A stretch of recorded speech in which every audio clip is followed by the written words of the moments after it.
Hello, Internetwork. My name is Elias Pending, and I'm the director of the Department of Contextual Studies. Here, ordinary things are examined with undue seriousness. Our case today is number 0004.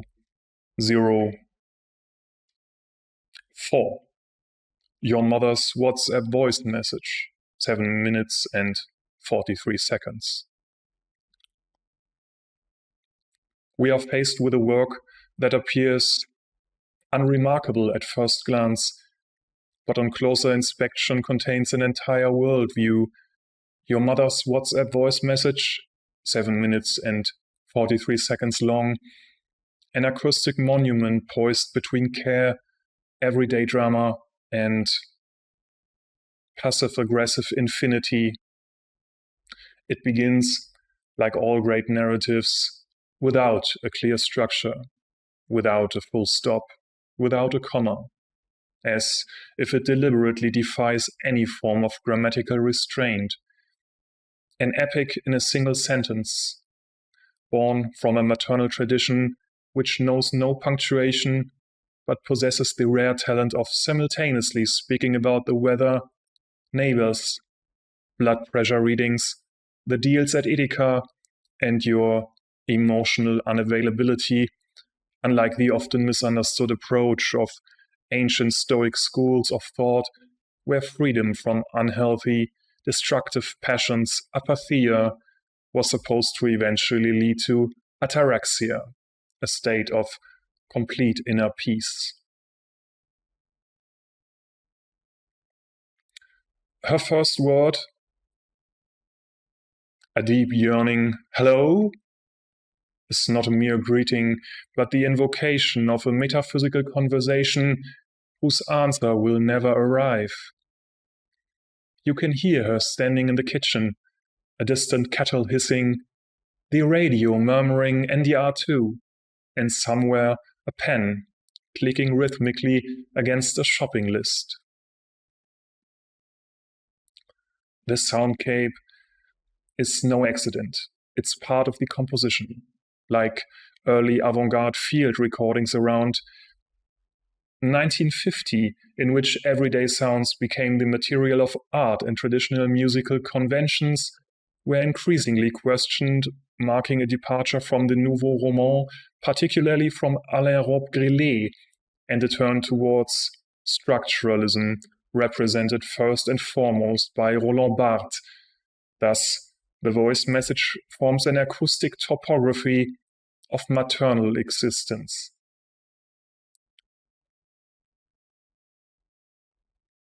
After 2 minutes, an abrupt so follows, which is considered a dramatic turning point.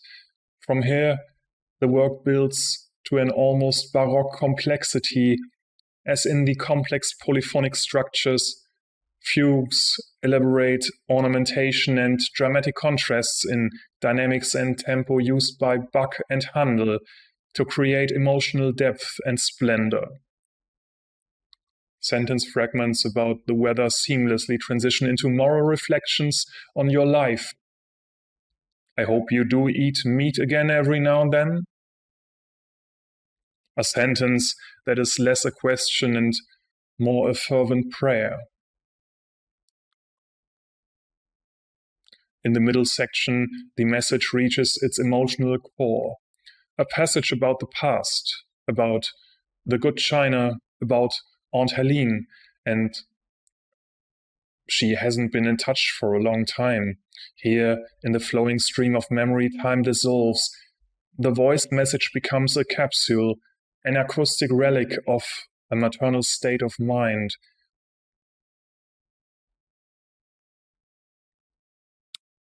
Around minute 6,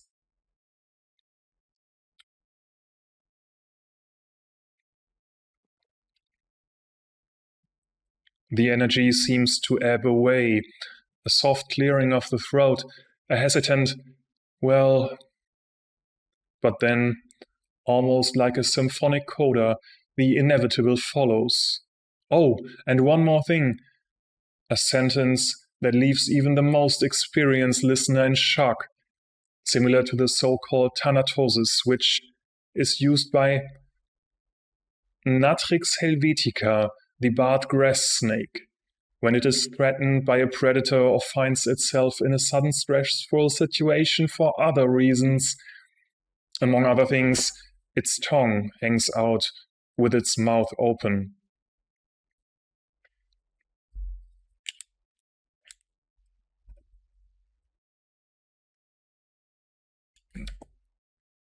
The ending, barely perceptible, doesn't end with a full stop, but with a sigh of relief, a gentle rustling, perhaps the rustling of a shopping bag, and then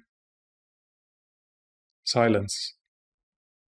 A silence that is less emptiness, but rather an echo, like the fading echo of a mountain choir in the valley of guilt.